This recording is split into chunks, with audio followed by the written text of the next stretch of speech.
When life gives you everything. Oliver was a young man who lived in a big city. He had everything people dream of: a grand house with tall windows, a shiny sports car, a high-paying job, and a bank account full of money. But still, something felt missing. Despite having all the luxuries, he often felt empty and alone.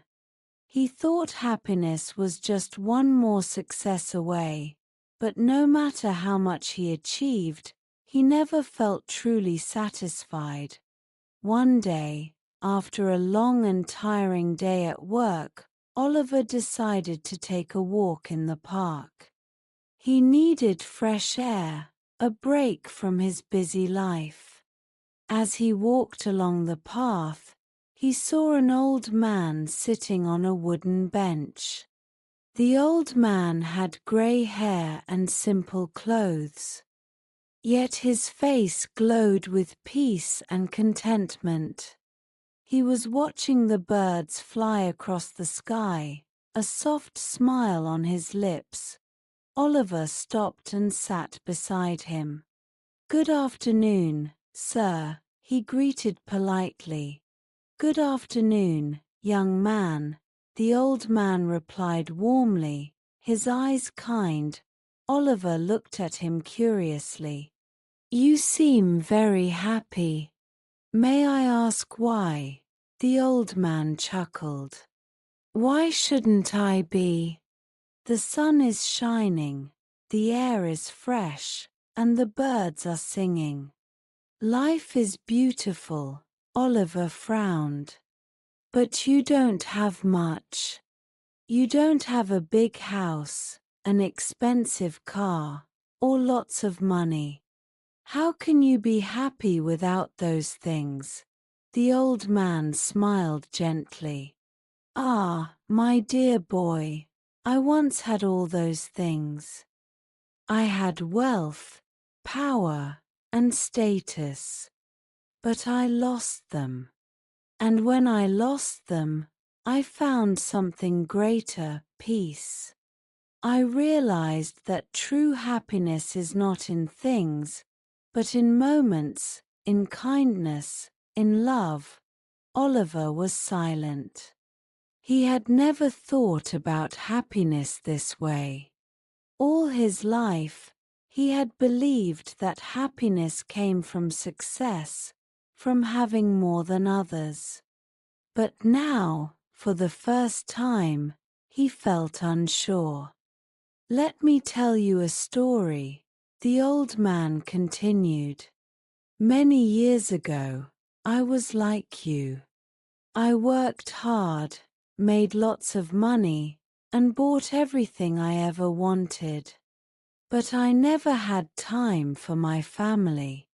I never watched a sunset or listened to the laughter of children playing in the street.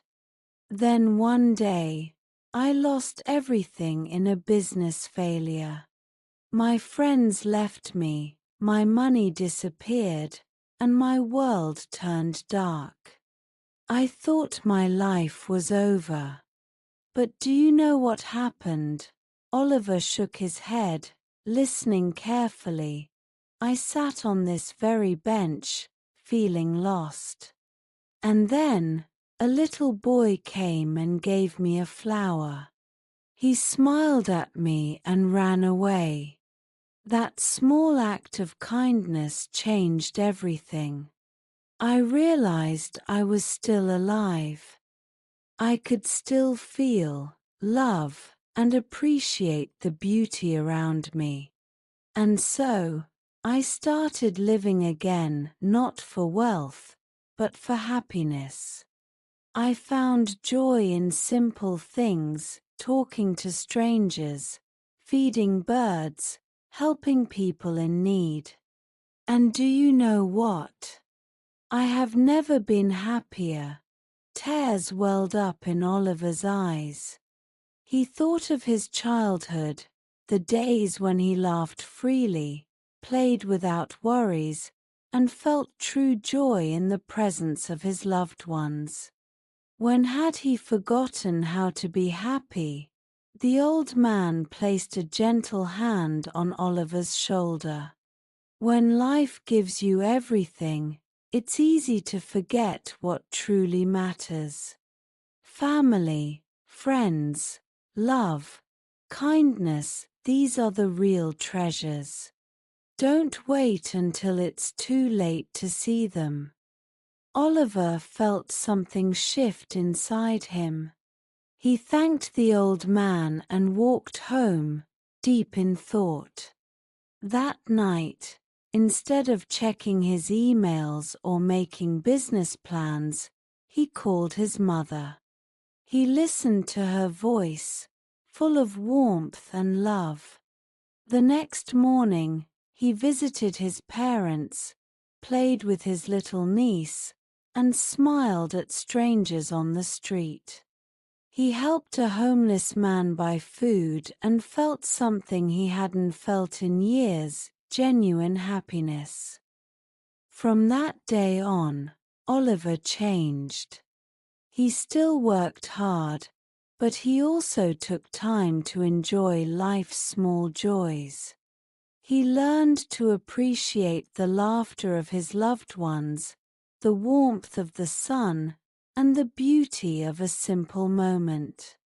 He realized that true happiness doesn't come from having everything, it comes from appreciating what we already have. Moral of the story: money and success are good, but true happiness comes from love, kindness, and gratitude. The most precious things in life cannot be bought, they can only be felt with the heart.